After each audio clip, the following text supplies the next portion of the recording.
Hello, everyone, and welcome back to another episode of The Push with Nick and KP.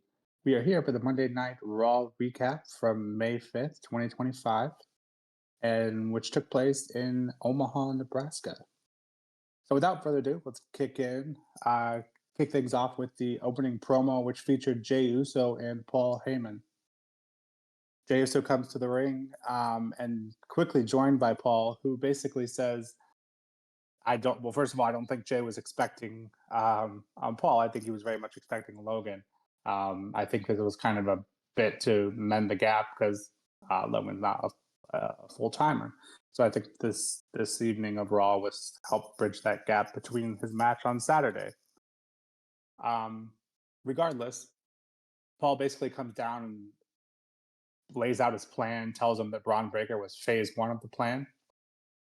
But then phase two of the plan was to take that World Heavyweight Championship, which Seth Rollins needs the power, basically saying that Jay didn't have quite what it takes to be that.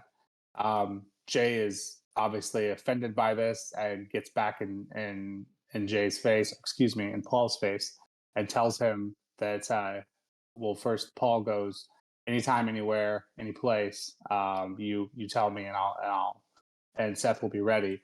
And Jake immediately comes back and falls. What we later find out was the trap to begin with from Seth. And he says, how about tonight? So the opening segment basically makes our main event, which will be Jey Uso and Seth Rollins for the World Heavyweight Championship. I thought this was a great segment to kick things off. Obviously, Paul's one of the best talkers in the game, and he did most of the talking here. Arguably too much. Jay didn't really say a ton, but can't deny the love for Jey Uso here in Omaha. We then go on to the first match of the night, which features Penta and JD McDonough. This was a great match, as expected. I think Penta and JD both hold their own here. And if there was any doubt that Penta was still being pushed, I think he had lost a couple matches there, starting with WrestleMania. I think those doubts have been taken care of because on this occasion he overcame Finn, Carlito, and then Chad Gable also made an appearance as well. So clearly Penta is moving on to bigger and better things as he gets the win over JD here, and yet again, Judgment Day proved that three versus one, they can't quite do it. So hopefully we get that inevitable breakup. A few other things developing from this match in turn. They announced Penta and Dominic Mysterio for the Intercontinental title this Saturday at Backlash. And we later see all of Judgment Day in the back. AJ Styles comes up and says, whoever has the Intercontinental title after Backlash, I don't care who it is, I'm coming for it. And that's that. He walks away, and Dominic asks Finn, can you take care of this? To which Finn teases, oh, so I'm your errand boy, essentially. And Dom looks kind of doesn't quite understand. And then Finn jokingly, or so he says, of course, I'll take care of him for you. So that match is scheduled for next week. We then get down to the next match, which ends up being Austin Theory. It was originally supposed to be Grayson Waller, but he graciously offered Theory to take his place. Then Austin Theory goes, well, who's the match against? Waller didn't want to mention it and called it a surprise. So we then learn it's the returning Sheamus, who I believe they mentioned hasn't been back since the Royal Rumble, or hasn't been featured since the Royal Rumble. And yeah, Sheamus not showing an ounce of reading rust, in my opinion. Another great contest. Sheamus getting the win with the Brogue Kick. And Austin Theory and Waller continue what seems like almost as long as the Judgment Day. This tease that Waller is out for himself, and Theory, has no support with him even at ringside. So yeah, another great match. Great to see Sheamus back there. We then have a Becky Lynch promo who essentially calls Bayley garbage, and why are they mad at her for taking out the garbage? Everyone was happy to see her at WrestleMania. She even said a fan at ringside was crying. And now all of a sudden I've taken out the garbage and you're mad at me.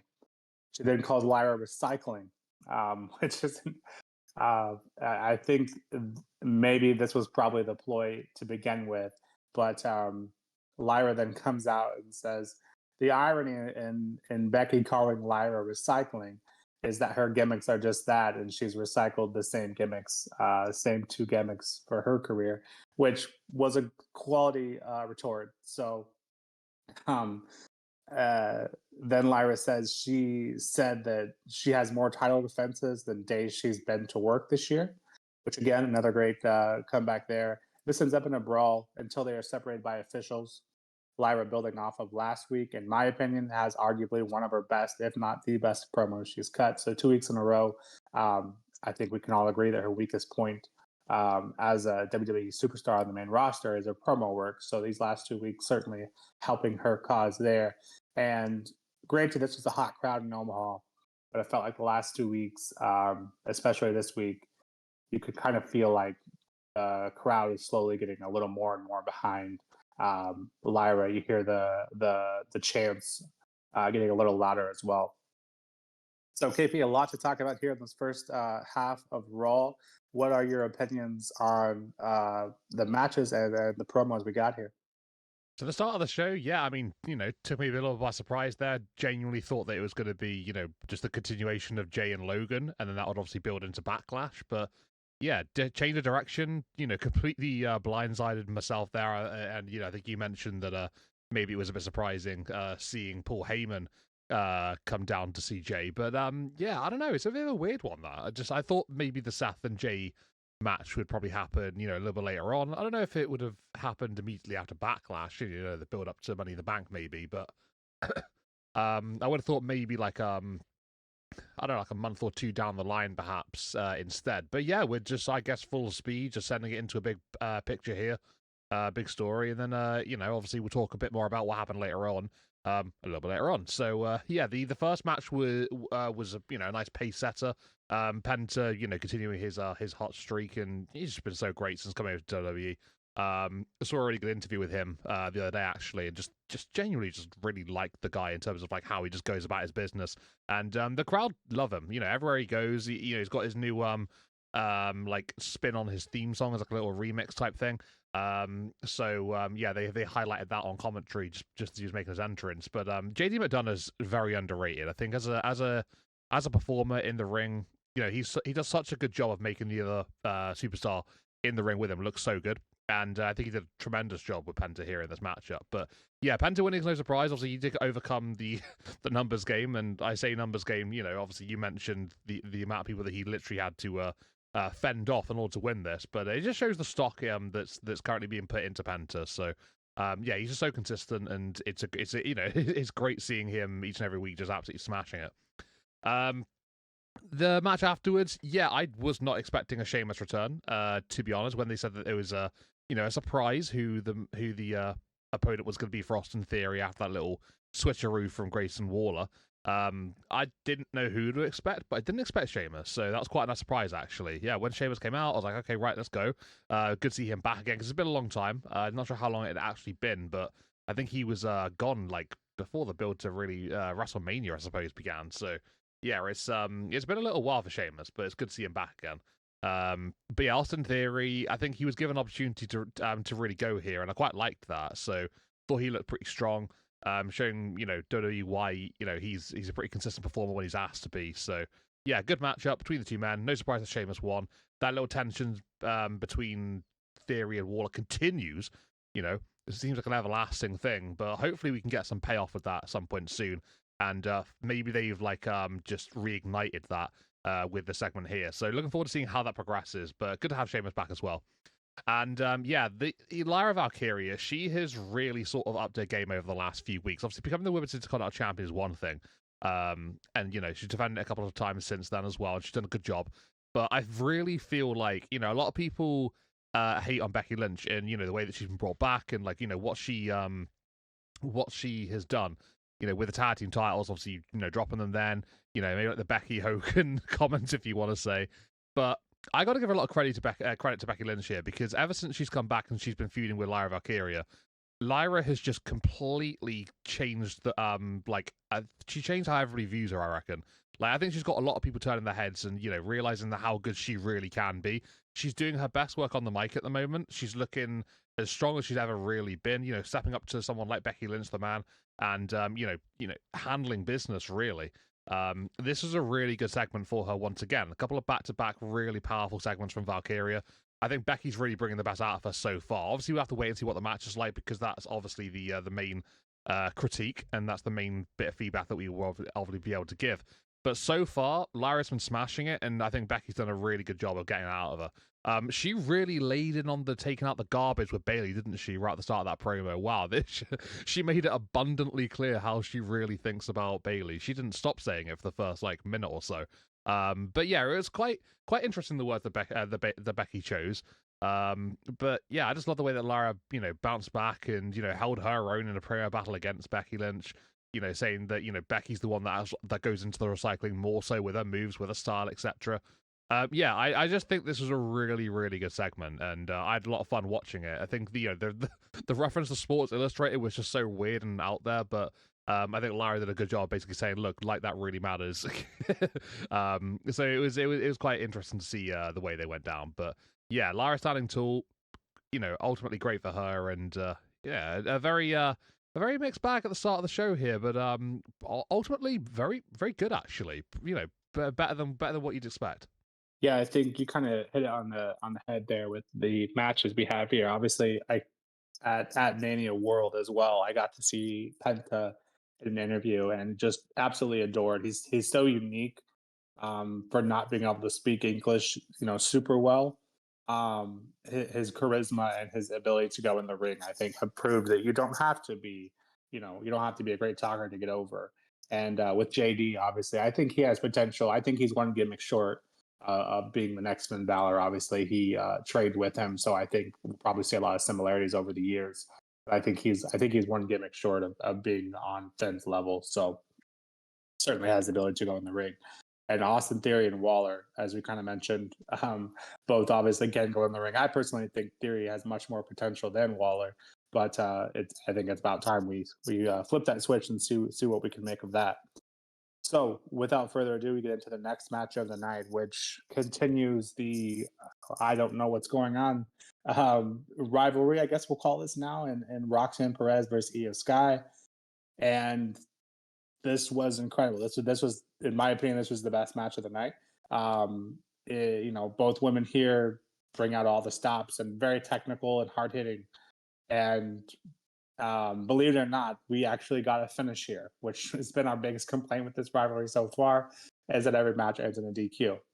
But hold on just a second, though, because after the match, Roxy asks to shake Io's hand, and as she's walking away, Julie attacks Io from behind, and then Roxy comes back in the ring, and they both take on Io.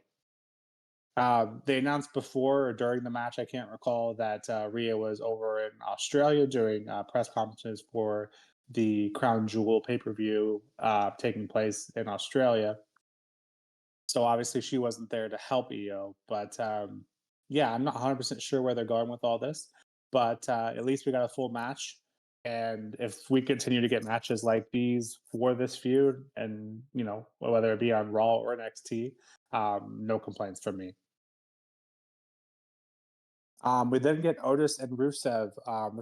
This kind of stemmed from Rusev attacking Akira last week upon his return, and Otis stepped up and said, you can take on someone your own size, essentially. This was a hard hitting, albeit a bit quick, but competitive match.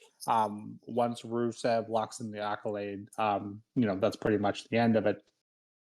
After the match, Tozawa comes in and tries to challenge Rusev, frustrated that Otis lost, and Rusev just walks away, not really caring about Akira, but then comes back in after Akira turns his back and power bombs Akira on top of Otis.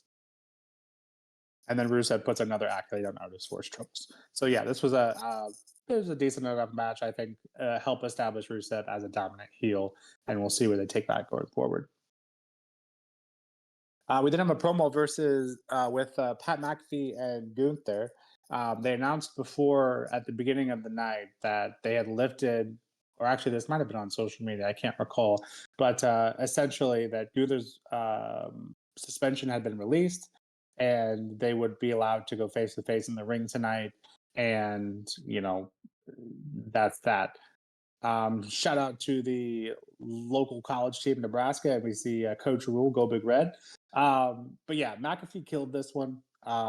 No surprise if you ever watch his show on ESPN, and for even his commentator abilities, he's a talker, and that's what he does best. And he goes off. And my biggest complaint here would be, if anything, he made Gunther look a little silly to let him talk that much, even if he had agreed to not, make any contact, which he ends up doing anyway. Gunther just sat there and took it. And he was inches away from his face, and Pat was making had a pretty smug look on his face. So, yeah, I didn't love that. I felt like that made Gunther look a little weak as well. But, maybe I'm just nitpicking. So curious to hear your thoughts on that. But I think you can say this was effective. Gunther does end up stating several times that I'm saving my pleasure of beating you down within an inch of your life until Saturday, which that's one thing. But then to let him talk like that right in front of him, that's another. But anyways, Gunther ends up smacking Pat out of his way a little bit. I think Pat probably could have fallen down or something at least there. But yeah, anyways, we're curious to hear your thoughts on that one, but I think it was effective in the end. We then get to the main event, which features Seth Rollins and Jey Uso for the World Heavyweight Championship, as established earlier in the night when Jey Uso was called out by Paul Heyman. Yeah, this was quite the main event, albeit a bit of a finisher fest. I think both guys were booked pretty strong here, and I think it successfully did everything it needed to in terms of making Jey look strong. And then obviously Seth and Braun, clearly a force to be reckoned with. It took a run-in by both Sami Zayn and a CM Punk to kind of nullify everyone. And I don't love the interference finishes. Obviously, we get those a lot, but I think it's appropriate in this particular instance. Nobody eats the loss here, and we push this inevitable match. I think you kind of alluded to it earlier. I thought pushing it out a little bit longer, and I think this kind of helps accomplish just that. We push it out a little further, and I think it's only a matter of time before Seth grabs that title, perhaps at Money in the Bank. So KP, thoughts on the matches we see here and the promo against Gunther and Pat McAfee? Yeah, I think Raw continues just to sort of like move along at a steady pace. We had the match between Roxanne and Io, and yeah, it was nice to see an actual ending of a match for the first time in this feud. I think pretty much, but it's been so confusing. I think just the combination of Julia and Roxy, Io and Rhea. You've had Stephanie Vaquera involved in parts as well. I didn't think that Stephanie was going to come down because we've seen her on Raw in the past couple of weeks. I thought maybe she'd be involved at the end of this one with Rhea Ripley being over in Australia. But yeah, alas, that obviously didn't take place. But I think I don't really know where this is heading yet. The team of Julia and Roxy seems to be pretty consistent, but as to where this is really going, I have no idea. I'm really unsure of it. So I guess we just keep looking and keep seeing what happens for the rest of the the rest of the feud. But I guess there are options they can go down. There are avenues available. So my imagination is just running wild with this really at the moment. So I guess it's difficult to really sort of judge how things are going to progress without somebody being there, like Rhea Ripley, who is, quite huge and central for this particular story. So I feel like maybe this was maybe a little bit of a filler type week for these ladies, which is unfortunate. But I guess with Rhea doing her responsibilities overseas, it was the only thing they could really do. That's the kind of take I got from this. But the match was good enough. It was fun to watch between Io and Roxy. I'm sure they'll run it back at some point, down the line, and they'll probably have an even better one. So yeah, look forward to that eventually. But yeah, maybe a little bit of a filler for this particular part. Rusev has looked strong since coming back in, and he definitely did that again here against Otis. Yeah, the match was pretty hard hitting. Otis got some good offense in, throwing Rusev over at the announce table at one point. It looked like he was really holding his own. So Yeah, they didn't like make Otis sort of like go down without a fight, which is quite nice. And yeah, Rusev winning is, you would ultimately expect that in the end. But yeah, ever since he's come back, he has looked pretty vicious. Nice to see an aggressive side of him, taking nothing from anybody. So yeah, let's keep seeing how this goes. Maybe move him on to someone, maybe a little bit more, little bit more stature in the in the business. But nothing against Akira and Otis, but this is clearly like a, just get your feet wet style feud, and just get back into the swing of things, really. And there's nothing wrong with that. It's absolutely fine. The promo from Pat McAfee was very good, very very very good. I mean, I have seen bits of him in the past. I'm not an avid watcher of his show or anything, but I've watched bits here and there. And he does strike me as very charismatic on the mic and able to sort of like hold a conversation and get people's attention when he needs to. So he definitely proved that here in this one. I quite liked it. It was an aggressive side of him. It was assertive. It was, he was very to the point. And I think he did a great job of sort of blending in his emotions with his protectiveness over Michael Cole, with, appealing to the crowd and with getting under the skin of Gunter. I thought he really handled all those elements very, very well, and sort of surprised me with the way he touched to the mic. So yeah, it was great to see how he really did that. And Gunter, I think I would agree with you. Maybe Gunter did look a little bit weak from this promo, because he wasn't given very much time. Like, he literally, what did he say? Like, was it 3 sentences or 4 sentences, something like that? It wasn't very long. It felt like Pat was speaking for a good few minutes, and it maybe felt like Gunter was speaking for about a minute. So maybe like 25% of what Pat gave, maybe even a little less than that as well. But yeah, there are points, and I think maybe they could have gave Gunter a little bit more time on the mic. He's clearly frustrated, clearly very very angry and annoyed. Post WrestleMania.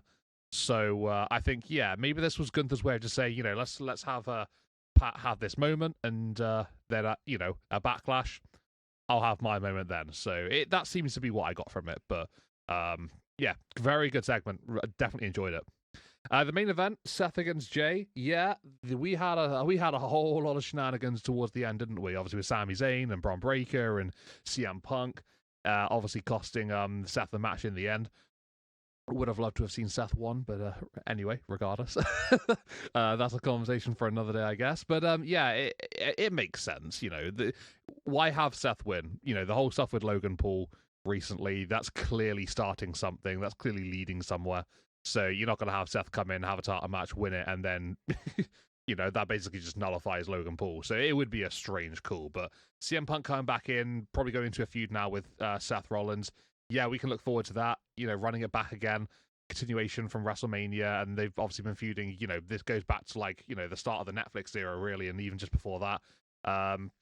So yeah, it's the next part of their saga. So looking forward to seeing how that progresses. But there's a whole lot of guys involved in the situation. I think the locker room's starting to really rally against Seth Rollins and Braun Breaker and all that. So yeah, as to where this leads, I guess we'll wait and see. But Logan Paul did attack Jay after Raw went off the air last night. There was a big right hand as Jay was like, giving some high fives to guys in the crowd. Logan Paul would come out, unknowingly to Jey Uso, would just give him a big right hand and knock him flat out onto the floor. So, yeah, Logan's clearly not done. So that will probably just roll on to maybe Raw next week, probably after Backlash. That makes sense in my head. So I guess we'll see what happens from there on. But yeah, Raw was good. Raw was fun. I don't think too much really happened in sort of like big things, but they were quite consistent and entertaining for what they produced. I think Pat and Gunter really sort of like showed out in terms of what Pat McAfee's capable of, and building that up to be as interesting as possible. Seth and Jay with obviously the shenanigans and the roster fighting against Seth now. Punk getting back into the fold and going on with that. Backstage Judgment Day politics and all that lot going on still. That's a long ongoing thing. Sheamus returning. There were some really good things. I thought it was quite a decent, consistent show. So I wouldn't say anything like crazy special, but a 7.5 I think is pretty fair. I enjoyed it and I had a good time watching it. What did you think, Nick? Are you as quite fond of it as I am? And what did you think about the levels of consistency throughout the show? Yeah, I had high hopes actually. I thought Logan Paul could give Jay quite the contest on Saturday, but now having seen how strong he was booked against Seth, I no longer have those hopes. So take that for what you will. I am surprised a bit that you didn't rate the Roxanne Io match a little higher. I this could just play a part into um because on Friday I was not in the mood to watch wrestling whatsoever for SmackDown due to the releases and just wasn't feeling it. So everything I felt like I was super negative on. Whereas this, Raw, I felt like I was really ready to do something else. So sitting down to get to watch wrestling, I was in a super positive mood, I guess, and so I felt like everything here hit really well, and I was entertained by there wasn't a bad match. All the promos were good, and yeah, I thought, as you mentioned, no, the stories weren't super advanced. We didn't move along any stories really. But everything that we got for what it was entertaining. And for a go home show, we typically see those lacking a bit. Um, it's a nice change of pace. So yeah, I give this one a 9 out of 10. So we usually are pretty similar in ratings, but yeah, this one not so much the case. But yeah, I quite enjoyed Raw, and as we mentioned, it didn't do a ton for Backlash, but I'm glad you mentioned the Logan Paul bit. I hadn't seen that. So yeah, I think that would have been nice to see on air, but it is what it is, I suppose. So with that, we finish this particular recap, and we just have NXT and SmackDown, and then we are ready for Backlash. Crazy to think we are already to that point. And then a month from there, we have another PLE and Money in the Bank. So the wheels keep on turning. So, but yeah, with that, let us know in the comments below if you agree with anything we have said here or disagree. If you have any constructive criticism, we'd love to hear that as well. But with that, this has been another episode of The Push with Nick and KP. And until next time, take care.